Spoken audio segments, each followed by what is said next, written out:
Hello there. Rishi Sunak has been in office for a little more than 100 days, and now there are some changes.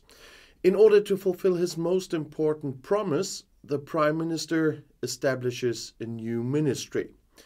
The previous economics minister should now exclusively take care of low electricity and gas prices. So, after about 100 days in office, Sunak is under pressure, also because of his predecessors. The Conservative British Prime Minister Rishi Sunak has restructured his cabinet after a good quarter of a year in office. Downing Street said a new department for energy security, led by former Business or Economics Secretary Grant Shapps, should ensure energy supplies and lower gas and electricity bills. Shapps is also responsible for driving down inflation, one of Sunak's key promises. The new department will be separated from the Ministry of Economic Affairs, which in turn will merge with the Ministry of Commerce. The head of department is the former Trade Minister Kemi Badenoch. Also new is a Department of Science, Innovation and Technology to be headed by Michelle Donnellan. The previous department has been reduced to the topic of digital and now takes care of culture, media and sport. MP Lucy Fraser will take the lead there.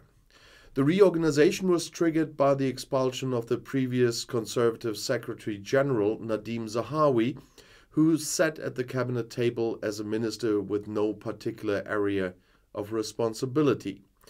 His successor will be the previous Secretary of State for Trade, Greg Hands. With the reshuffle, commentators say the Prime Minister wants to get back on the offensive. But just over 100 days after taking office, Sunak is already under considerable pressure, as I said.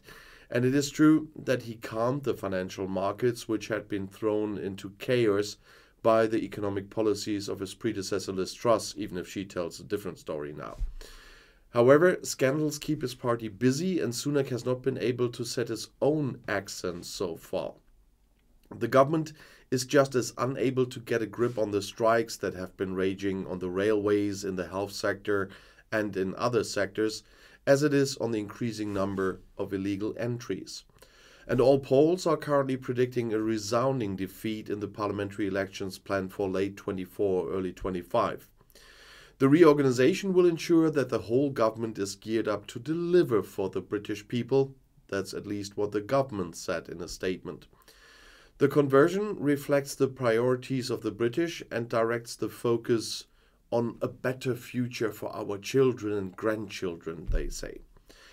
Downing Street spoke on Tuesday of the Prime Minister's 5 priorities: halving inflation, growing the economy, reducing debt, reducing healthcare waiting lists, and ending illegal migration across the Channel. At the same time, the government headquarters conceded that the restructuring was not a silver bullet, but this was not claimed either. Great Britain is currently suffering from a deep economic crisis and has been groaning under mass strikes for months. Well, groaning was more the leadership, not the people. They understand. While the Sunak government managed to stabilize the economy and curb inflation after the turmoil under predecessor Liz Truss, it has also advocated unpopular tax increases and is struggling to convince citizens of the benefits of Brexit. Yeah, what benefits? The opposition reacted to the cabinet reshuffle on Tuesday with criticism and also ridicule. The Liberal Democrats spoke of a leaderless restructuring and estimated the cost at £60 million, but this was denied by the government. In the Labour Party, it was described as silly to restructure the machinery of government so close to elections. The restructuring would consume a lot of time and energy that a party in campaign mode has no time for. There were also complaints that the Industrial Strategy Department no longer appears in the title of a ministry. This government has run out of ideas and has nothing more to offer British business. That was said by Labour MP Jonathan Reynolds. A phrase popular in England has been put forward by unions now organizing strikes across the country. The government should focus on resolving industrial disputes rather than regrouping the deck chairs on the deck of the Titanic. Well, we talked a lot about the Titanic with his government. In addition, Sunak should feel the pressure of his two predecessors. Ex-Prime Minister Boris Johnson has been involved in politics again for weeks. Large donations and foreign trips to Kiev and Washington give the impression that Johnson is aiming for a managerial position or even his old post at Downing Street. And Liz Truss is back too. In a long piece for the conservative Sunday Telegraph newspaper, I mentioned several times already, and in an interview with the conservative magazine Spectator's TV channel on Monday, she made it clear that she still believes her policies are the right ones. With her low-tax policy, it served a conservative dogma but shocked the financial markets with its purely debt-financed plan.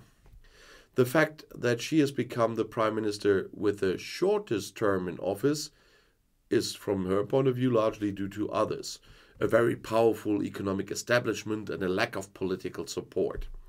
By insisting she was right after all, she was suggesting that Sunak's dovish, confidence-building fiscal policy was wrong. Yeah, I used the word before with her and I have to do it again. What I hear there is just one thing, and that's delusional. And I'll see you in my next video. I'll be back.